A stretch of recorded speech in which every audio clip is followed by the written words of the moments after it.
are we on the same slide this time? Yeah. If everyone could find a seat, we'll make a start. Good afternoon. Welcome everyone. Welcome to Amsterdam. Good to see all these familiar faces in the Dutch capital.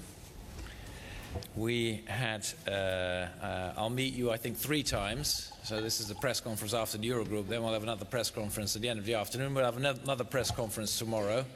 So if you get fed up, let me know and we'll bring it down to less. Let me debrief you on the Eurogroup. Many of us already were in Washington, of course, at the IMF spring meetings, discussing the state of play in the global economy, rising risks on the basis of the advice and analysis of the IMF. The good news, however, for major economies, and this also goes for the Eurozone economy, is that our economy has weathered global events quite well. I believe we're still on the right track with economic growth that is broad-based, stronger supervision of banks, and signs that investment is starting to pick up throughout the Eurozone.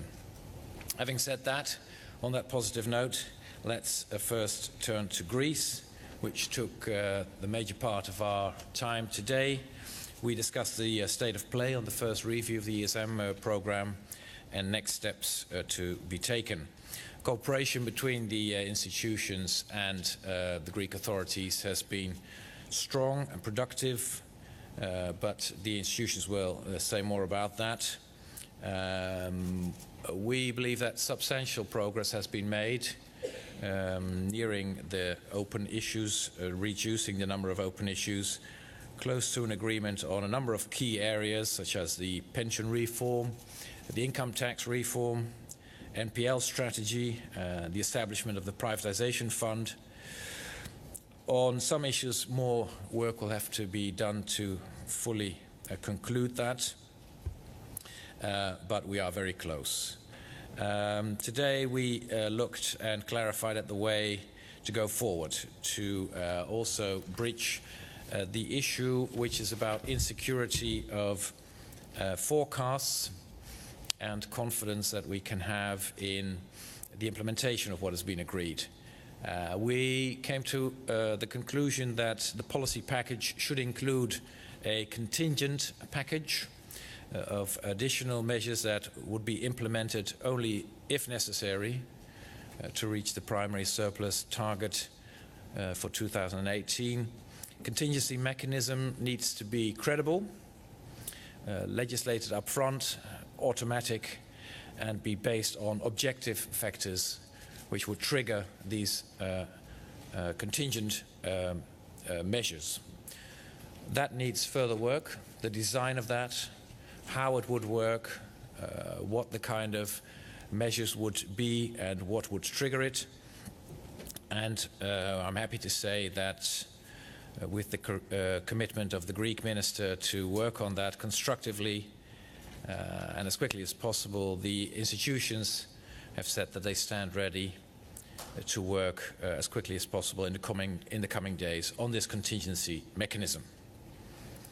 On that basis, if we have the package which needs to be done and delivered up front, if we have the contingency package and the mechanism to support that, we can have a further Eurogroup next Thursday.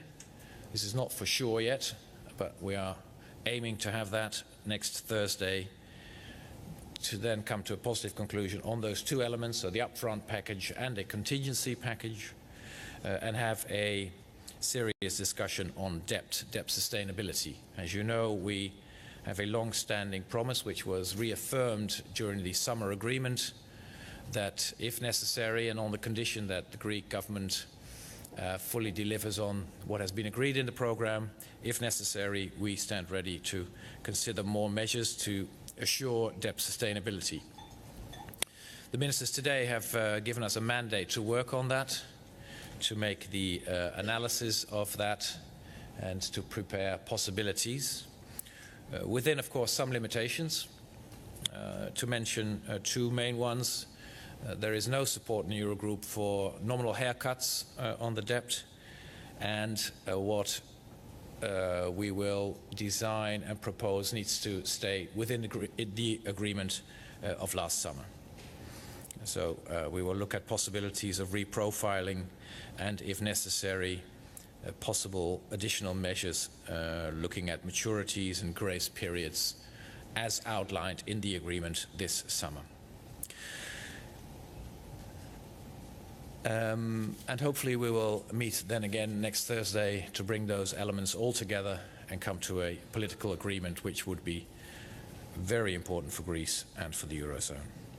Secondly, let me go on in our agenda. Second item was work we're doing on insolvency frameworks, very important for strengthening of our economies, dealing with our banks, opening space for new investments throughout the Eurozone. Insolvency frameworks is of course also an issue for the EU 28, so the follow-up that we will give on that issue will also be on the agenda in the ECOFIN in some months. We've asked the Commission to do further work on that, to improve the quality of the data that we have, and to develop an approach aimed at improving the effectiveness of national frameworks, trying to reach convergence at a high level in speed, affordability and predictability of insolvency procedures. So on the work that's done so far, the Commission will do more on improving the quality of data and developing a method of benchmarking on insolvency frameworks. Finally, on the SSM, we welcome Danielle Nouy, the chair of the Single Supervisory Mechanism, to the Eurogroup. She regularly joins the Eurogroup to present to us the state of play in the SSM. Today she presented the annual report. She informed us about the execution of the supervisory tasks of the SSM. She spoke specifically on the many options and national discretions that are still in our banks and in our bank legislation and regulations. She's making a lot of progress from the SSM. Also, work needs to be done by legislators. So the Commission will work on that and put forward proposals to improve our level playing field for our banking union. Those were the key issues as far as I'm concerned. Pierre. Merci, Jeroen. Peut-être